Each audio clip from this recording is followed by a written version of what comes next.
Hello student, NCERT physics class 12th में आप सभी का स्वागत है। यह एनसीईआरटी फिजिक्स कक्षा 12वीं का दूसरा लेक्चर है और हम पहला लेक्चर अपलोड कर चुके हैं जो आप यूट्यूब पर जाकर देख सकते हैं। मैंने उसकी लिंक इस वीडियो में पेस्ट कर दी है।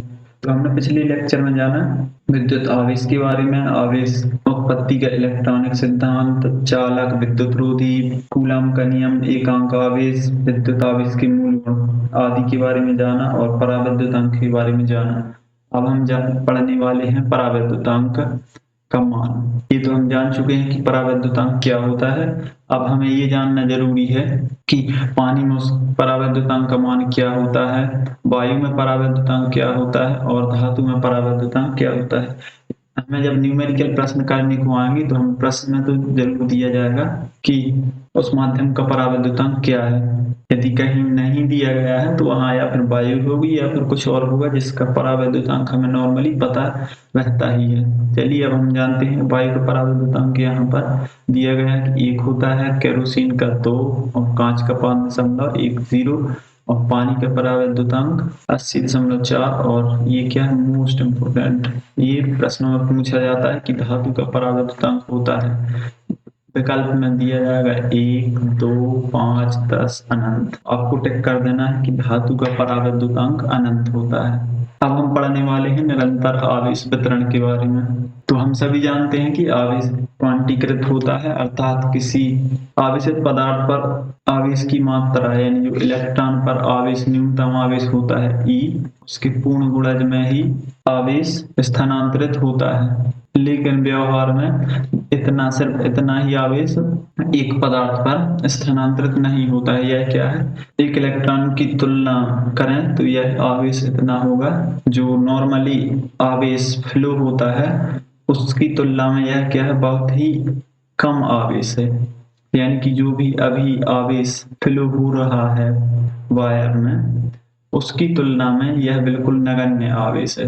तो हमें लगेगा उस आवेश में कि आवेश क्या है, कंटिन्यूअसली फ्लो हो रहा है। यद्यपि ऐसा माना जा सकता है कि पदार्थ में आवेश क्या है, निरंतर प्रवाहित होता रहता है या फिर हो रहा है।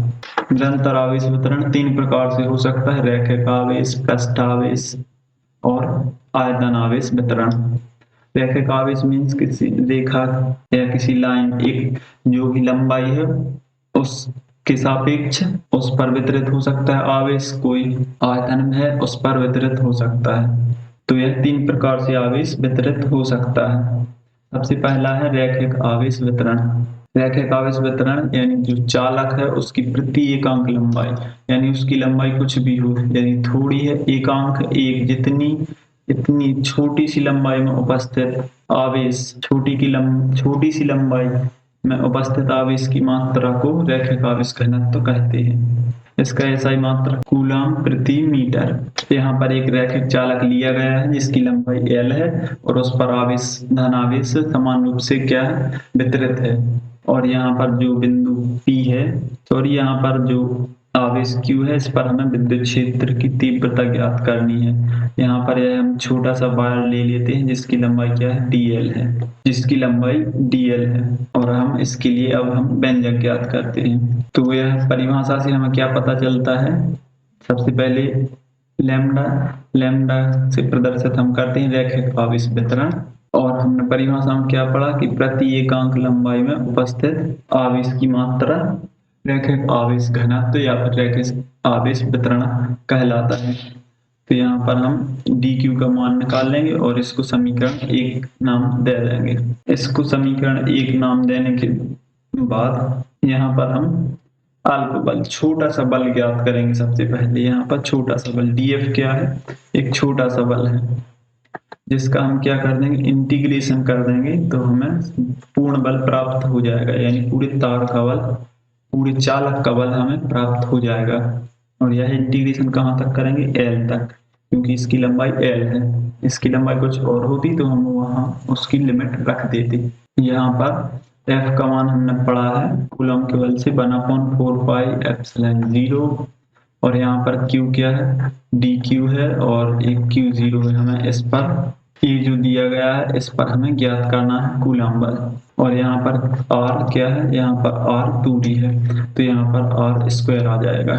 यह क्या है, सिर्फ अल्प बल है यह। अब यदि हमें पूरा बल निकालना है तो हमें क्या करना पड़ेगा, इसका इंटीग्रेशन करना पड़ेगा और यहाँ पर l लग जाएगा। तो इसका हम इंटीग्रेशन कर देते हैं तो हमें यह मान प्राप्त हो जाएगा। यहाँ पर हम dq का मान भी रख देंगे लैम्डा dl, तो हमारे पास व्यंजक आ जाएगा 1/4 पाई एप्सिलॉन नॉट और यहाँ पर q कांस्टेंट, ये सब कांस्टेंट है इसीलिए बाहर निकल आएंगे। और यहाँ पर ये इंटीग्रेशन l और dl upon r lambda dl, तो ये निकल आएगा हमारे पास व्यंजक f। इसमें हम मान रखकर बल ज्ञात कर सकते हैं। यह वेक्टर में दिया गया है, आप क्या करिए यहाँ पर इन पर वेक्टर लगा दीजिए तो वेक्टर फॉर्म में निकल आएगा।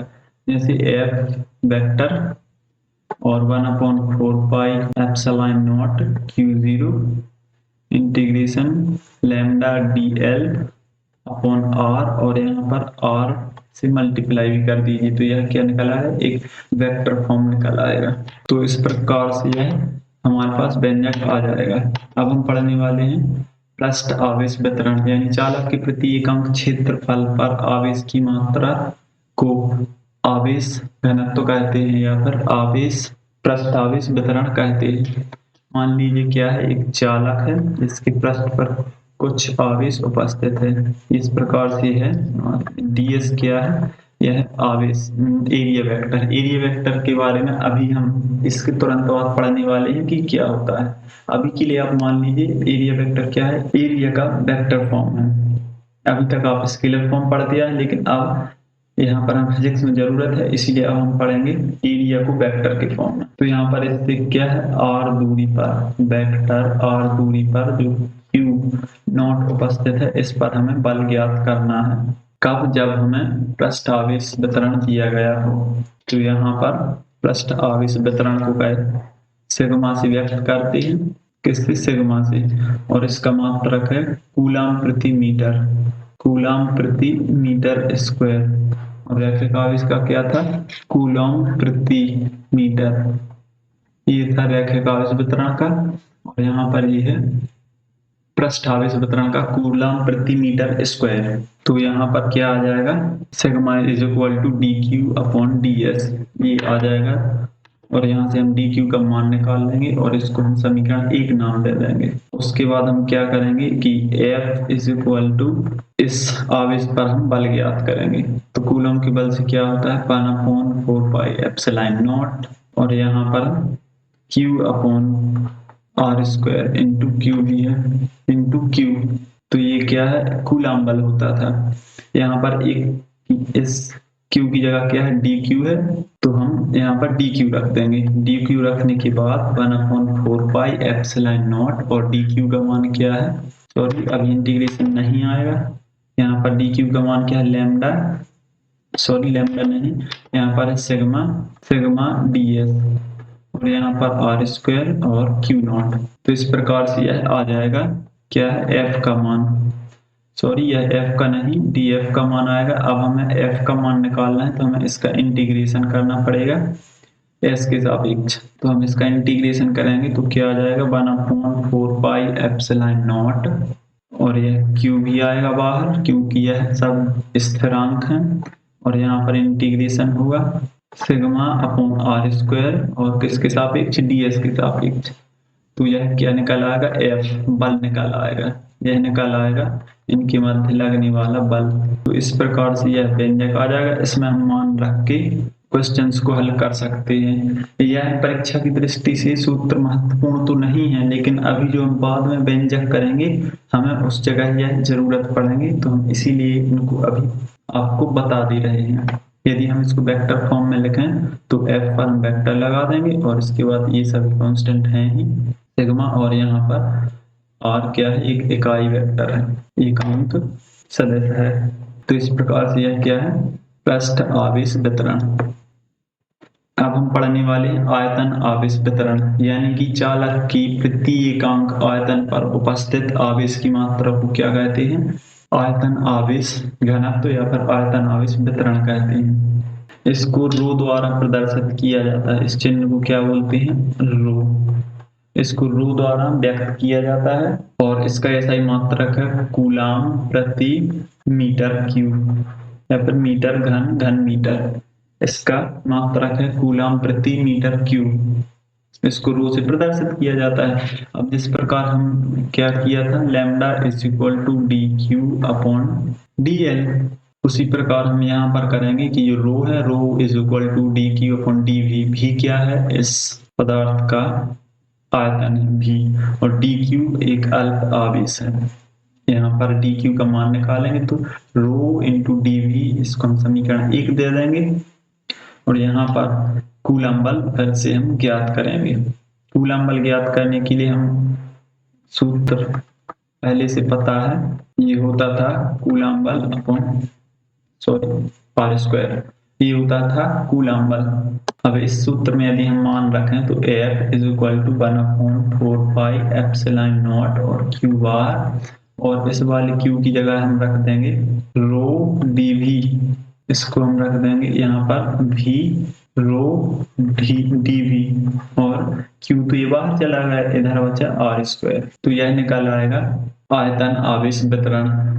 इसको यदि हम वेक्टर फॉर्म में लिखें तो इस पर लगा देंगे vector 1/4 pi epsilon not q, और यहाँ पर भी rho d v upon r square. यहाँ पर डी वी हटा के हम यहाँ पर लिखेंगे आर, एक क्या इकाई सदिश है, और यहाँ पर डी वी।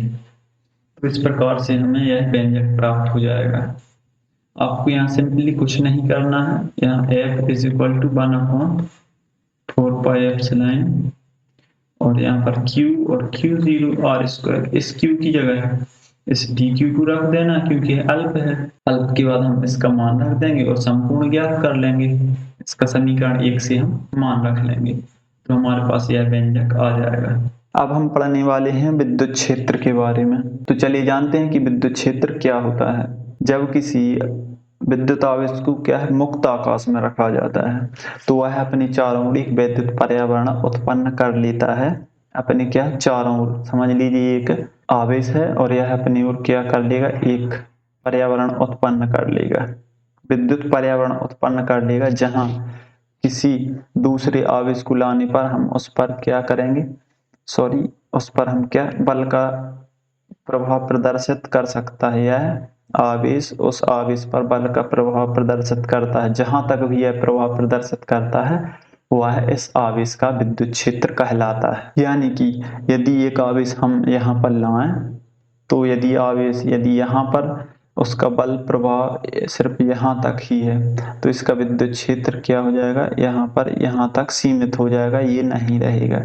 यदि उसका प्रभाव, बल का प्रभाव यहाँ तक है तो उसका विद्युत क्षेत्र ये हो जाएगा कुछ इस प्रकार से।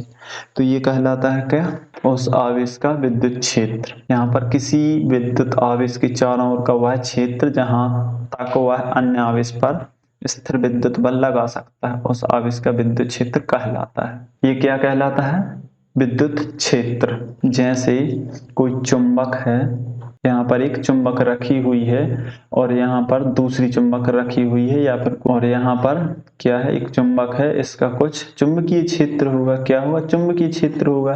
तो यह चुंबक हम लाएंगे इसके पास, या फिर यह पदार्थ, लोहे का पदार्थ यहाँ पर लाएंगे तो यह चुंबक क्या करेगा, दूर से ही प्रतिकर्षित करेगा। यह जितनी दूर से प्रतिकर्षित करेगा, समझ लीजिए इतनी दूर से प्रतिकर्षित कर रहा है, तो यह क्या कहलाएगा, इस चुंबक का चुंबकीय क्षेत्र कहलाएगा। यहाँ तक इसका चुंबकीय क्षेत्र कहलाएगा, क्योंकि यहाँ पर ये अपना प्रतिकर्षण बल या फिर आकर्षण बल दिखा रहा है। इसी प्रकार विद्युत आवेश होता है तो यह क्या है, चुंबक है, इसलिए चुंबकीय क्षेत्र है। वह क्या था, विद्युत आवेश था, इसलिए वह क्या, विद्युत क्षेत्र है। अब हम पढ़ने वाले हैं विद्युत क्षेत्र की तीव्रता। विद्युत क्षेत्र की तीव्रता, तो जब विद्युत क्षेत्र में किसी बिंदु पर स्थित जो भी आवेश है, समझ लीजिए उस आवेश का मान 1 है, तो वह जितने बल का अनुभव करेगा वह उस बिंदु पर विद्युत क्षेत्र की तीव्रता कहलाएगा। यानी कि जो भी आवेश है वह विद्युत क्षेत्र में उपस्थित है, उस पर जितना भी बल लगेगा वह उस बिंदु पर विद्युत क्षेत्र की तीव्रता कहलाएगी। यानी कि किसी बिंदु पर विद्युत क्षेत्र की तीव्रता उस बिंदु पर रखे गए परीक्षण आवेश पर लगने वाले बल को विद्युत क्षेत्र की तीव्रता कहते हैं। यानी कि जितना भी बल, यहाँ पर एक आवेश है उसका यह विद्युत क्षेत्र है, यहाँ पर दूसरा आवेश रखा गया है, इस पर जितना भी बल लगेगा, यह समझ लीजिए एकांक आवेश या फिर परीक्षण आवेश रखा गया है, इस पर जितना भी बल लगेगा यह क्या कहलाएगा, विद्युत क्षेत्र की तीव्रता है। यानी जितनी अधिक यह क्षमता से खींचेगा तो उसकी विद्युत क्षेत्र की तीव्रता उतनी ही अधिक होगी। इसका सूत्र क्या है, E = F/Q। यहाँ पर इसको एकांक मान लें तो इस आवेश पर जितना बल लगेगा वही उसकी विद्युत क्षेत्र की तीव्रता कहलाएगी। यदि हम इसको वेक्टर फॉर्म में लिखें तो E = यहाँ पर आएगा F/Q, ये हो जाएगा इसका वेक्टर फॉर्म। और विद्युत क्षेत्र की तीव्रता एक सदिश राशि है, इसकी एक दिशा होती है, इसकी दिशा वही होती है जो एकांक धनावेश पर बल की दिशा होती है, इसकी भी विद्युत क्षेत्र की दिशा वही होगी। इसका SI मात्रक देखें तो इसका SI मात्रक होता है न्यूटन प्रति कूलम। और इसका विमीय सूत्र हम विद्युत क्षेत्र के सूत्र से हम निकाल पाएंगे। E = F/Q। F का विमीय सूत्र क्या होता है, mLT⁻², ये होता है F का विमीय सूत्र। और यहाँ पर Q का विमीय सूत्र होता है A और T। यह हम पहले लेक्चर में पढ़ चुके हैं, इसलिए आपको यह याद होना चाहिए। ये ml और यहाँ पर T पर 1 है, ऊपर जाएगा तो -1 हो जाएगा, -2 और -1 तो हो जाएगा -3, यानी mLT⁻³ और A पर -1। ये निकल आएगा विद्युत क्षेत्र की तीव्रता का विमीय सूत्र। अब हम पढ़ने वाले हैं विद्युत आवेश के कारण, बिंदु आवेश के कारण विद्युत क्षेत्र का हमें क्या करना है, व्यंजक ज्ञात करना है। हमें प्रश्न में आ सकता है कि ज्ञात कीजिए कि बिंदु आवेश के कारण विद्युत क्षेत्र की तीव्रता का व्यंजक ज्ञात कीजिए। तो हमें कोई भी व्यंजक व्युत्पन्न करने से पहले हमें उसका डायग्राम याद होना चाहिए, या फिर आप कह सकते हैं कि डायग्राम से हम पूरा डेरिवेशन या फिर उस व्यंजक का निगमन कर पाएंगे। तो आप देख लीजिए इसका डायग्राम किस प्रकार से होगा। मान लीजिए एक बिंदु O है, इससे R दूरी पर बिंदु P है, इस पर कितनी दूरी पर, R दूरी पर। यह दूरी आप R मान सकते हैं, D मान सकते हैं, और कुछ मानना चाहें तो आप मान सकते हैं। इससे बिंदु O पर कौन सा आवेश रखा गया है, धन आवेश रखा गया है। और बिंदु P पर कौन सा परीक्षण आवेश रखा गया है। और इस पर क्या होगी, बल की दिशा ये होगी, क्योंकि यह क्या है, प्रतिकर्षण बल होगा। यह क्या दूरी R है, यह दूरी R है। आप यहाँ पर दूरी A भी ले सकते हैं और D भी ले सकते हैं। आप इस O के इस साइड भी बिंदु P को ले सकते हैं और इस साइड भी ले सकते हैं। आप जहाँ चाहें उस तरफ भी ले सकते हैं बिंदु P की स्थिति, या फिर आप दाएं साइड या फिर बाएं साइड ले सकते हैं। यहाँ पर क्या है, किसी बिंदु O पर धनावेश रखा गया है, इस आवेश से R दूरी पर एक परीक्षण आवेश बिंदु P पर रखा गया है, जहां हमें इस पर क्या है, विद्युत क्षेत्र की तीव्रता ज्ञात करनी है। हमें इस बिंदु पर विद्युत क्षेत्र की तीव्रता ज्ञात करनी है। तो माना बिंदु P पर क्या परीक्षण आवेश Q0 रखा गया, Q0 रखा गया है। तो इस पर इस आवेश धनावेश के कारण लगने वाला बल कौन सा बल है, कूलम बल। F = 1/4 पाई ε0 Q × Q0 R²। ये हो जाएगा क्या, इस पर लगने वाला बल, कौन से परीक्षण आवेश पर लगने वाला बल। और यहाँ पर K परावैद्युतांक आ जाएगा। और इसके बाद हम क्या कहेंगे कि विद्युत क्षेत्र की तीव्रता, बिंदु P पर विद्युत क्षेत्र की तीव्रता, बिंदु P पर विद्युत क्षेत्र की तीव्रता क्या होगी, E = F/Q0। अब यहाँ से हम इसको समीकरण 1 नाम दे देते हैं और समीकरण 1 से यहाँ पर F का मान रख देते हैं E में। तो F का मान क्या है, K × 1/4 पाई ε0 Q/R²। और यहाँ पर Q0 भी, और नीचे क्या हो जाएगा, Q0। तो Q0 से Q0 कैंसिल हो जाएगा। यहाँ पर K × 1/4 पाई ε0 Q/R²। यहाँ पर 2 Q थे, एक Q और नीचे वाले एक Q से एक Q उड़ जाएगा। तो यहाँ पर E is equal to K into 1/4πε0 Q/r²। यह व्यंजक आ जाएगा। यही क्या है? बिंदु आवेश के कारण विद्युत क्षेत्र का व्यंजक। यदि हम इसको सदिश रूप में निकालें तो E वेक्टर, यहाँ पर वायु निर्वात के लिए K का मान आप 1 भी रख सकते हैं। यहाँ पर 1 रख दीजिए तो 1/4πε0 एंड Q/r²। और यहाँ पर एकांक, इकाई सदिश R क्या है? यहाँ पर एकांक सदिश। अब इसकी विद्युत क्षेत्र की दिशा होगी OP के अनुदिश। यहाँ पर O से P की ओर होगी विद्युत क्षेत्र की दिशा, क्योंकि यहाँ पर बल भी उसी तरफ लग रहा है। यह क्या होगी? OP के अनुदिश होगी विद्युत क्षेत्र की दिशा। अब हम पढ़ने वाले हैं विद्युत क्षेत्र रेखा। तो चलिए सबसे पहले जानते हैं कि विद्युत क्षेत्र रेखा क्या है। विद्युत क्षेत्र रेखा विद्युत क्षेत्र में खींचा गया काल्पनिक निष्कोण वक्र है जिस पर एकांक या फिर पृथक्कृत एकांक धनावेश गमन कर सकता है। यानी कि यहाँ पर एकांक आवेश में यहाँ पर एक परीक्षण आवेश या फिर एकांक आवेश रखें Q0 और इस पर बल लगेगा तो यह क्या होगा? या फिर प्रतिकर्षित होगा या फिर आकर्षित होगा। तो यह एकांक आवेश है जिस पथ पर गमन करेगा, यह क्या कहलाएंगी? इलेक्ट्रिक फील्ड लाइंस कहलाएंगी। ये कहलाएंगी विद्युत क्षेत्र रेखाएं। समझ लीजिए यहाँ पर आवेश है तो यह क्या करेगा? प्रतिकर्षित करेगा या फिर आकर्षित करेगा। मान लीजिए आकर्षित करता है तो यह आवेश जिस पथ पर गमन करेगा यह उस आवेश की विद्युत क्षेत्र रेखाएं कहलाएंगी। और यह विद्युत क्षेत्र रेखाएं निष्कोण क्या होती? वक्र होती हैं। यदि इस पर एक बिंदु रख दिया जाए तो यह क्या करेगा? विद्युत क्षेत्र की तीव्रता को व्यक्त करेगा। यहाँ पर यह विद्युत क्षेत्र की दिशा को व्यक्त करेगा। तो ये क्या कहलाती हैं? विद्युत क्षेत्र रेखाएं। विद्युत क्षेत्र रेखाएं विद्युत क्षेत्र में सीधी या निष्कोण वक्र रेखाएं होती हैं जिसके किसी भी बिंदु पर एक स्पर्श रेखा खींची जाए। समझ लीजिए ये क्या है? विद्युत क्षेत्र रेखाएं हैं। इस पर यदि एक कर्व खींचा जाए टेंजेंट या फिर स्पर्श रेखा खींची जाए तो यह क्या करेगी? विद्युत क्षेत्र की हमें दिशा बताएगी कि विद्युत क्षेत्र किस साइड है। तो यह क्या करेगा? परिणामी विद्युत क्षेत्र की दिशा को व्यक्त करेंगे। कौन करेंगी? विद्युत क्षेत्र रेखाएं। यह क्या होती है? निष्कोण वक्र होती हैं। इस पर कोई भी कोण क्या है? यह एक स्मूथ कर्व होता है। अब हम पढ़ने वाले हैं विद्युत क्षेत्र रेखाओं के गुण। यह विद्युत क्षेत्र रेखा धनावेश से प्रारंभ होकर ऋणावेश पर समाप्त होती हैं। जैसे यदि ये क्या धनावेश है तो इससे क्या होंगी? विद्युत क्षेत्र रेखा निकलेंगी और ऋणावेश पर समाप्त होंगी। समझ लीजिए ये यहाँ से निकली और इसमें गई, ये यहाँ से निकली और इसमें गई, ये यहाँ से निकली और इसमें गई। यहाँ पर ये भी ऐसे ऐसे ऐसे ये सब जाएंगी। कहाँ से? धनावेश से प्रारंभ होकर ऋणावेश में जाएंगी।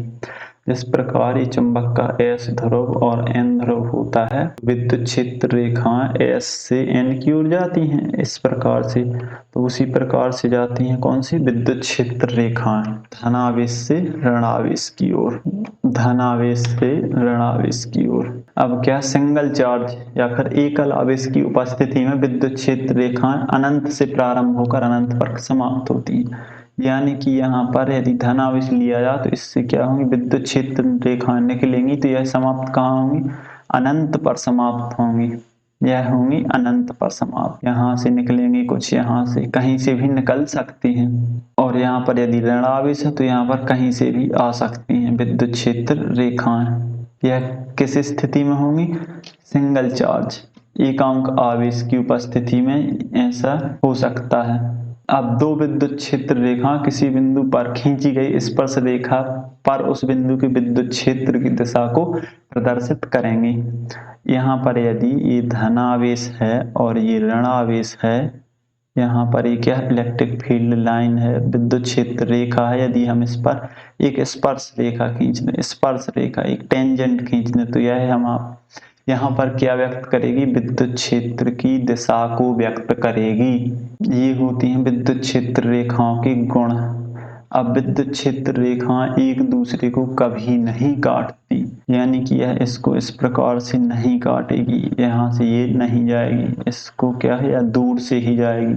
एक यहाँ से तो दूसरी यहाँ से, तीसरी ऐसे जाएगी, इसको यह कभी क्रॉस नहीं करेगी। अब विद्युत क्षेत्र रेखाएं जैसे सजातीय आवेश हैं तो क्या करेंगे, यह अपने अक्ष के अनुदिश एक दूसरे को प्रतिकर्षित करेंगे। क्यों प्रतिकर्षित करेंगे? क्योंकि इससे भी विद्युत क्षेत्र रेखा निकलेगी और इससे भी विद्युत क्षेत्र निकलेगी रेखा। तो यहाँ पर एक ऐसी इसको ये प्रतिकर्षित करेगा और इसको ये भी प्रतिकर्षित करेंगे, तो यह एक दूसरे से मुड़ जाएंगी। इसके प्रभाव से ये मुड़ जाएंगी, इसके प्रभाव से ये मुड़ जाएंगी।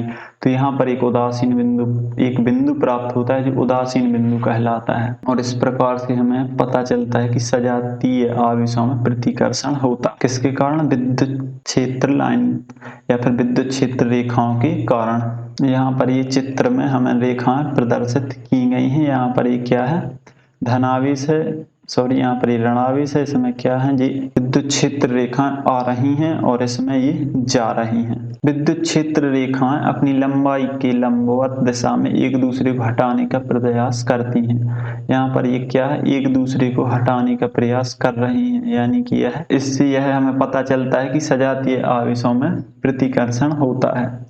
यहाँ पर ये सभी चित्र दिए गए हैं जो विद्युत क्षेत्र रेखाओं की स्थिति को प्रकट करते हैं।